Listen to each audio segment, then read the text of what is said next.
آج کا موضوع ہے درود شفاعت۔ یہ درود پاک حضور صلی اللہ علیہ وسلم کی شفاعت کے لیے بہت مفید ہے۔ روزانہ 11 مرتبہ ہر نماز کے بعد پڑھنے سے قیامت کے روز حضور صلی اللہ علیہ وسلم کی شفاعت نصیب ہوگی۔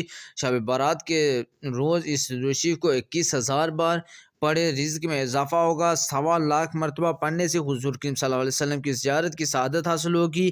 بسم اللہ الرحمن الرحیم، شروع اللہ کا نام لے کر جو بڑا مہربان نہایت رحم والا ہے۔ اللہم صلی وسلم وبارک علی حبیبک شافع المذنبین وعلی آلہ واصحابہ اجمعین۔ اگر ہماری ویڈیو اچھی لگے تو ہمارے چینل کو سبسکرائب کرتے ہیں۔ دوران کوئی درود پاک کوئی غلطی کوتاہی ہو گئی ہو تو بارگاہ الہی میں دعا گو ہوں کہ اللہ پاک اپنے فضل و کرم سے معاف کریں۔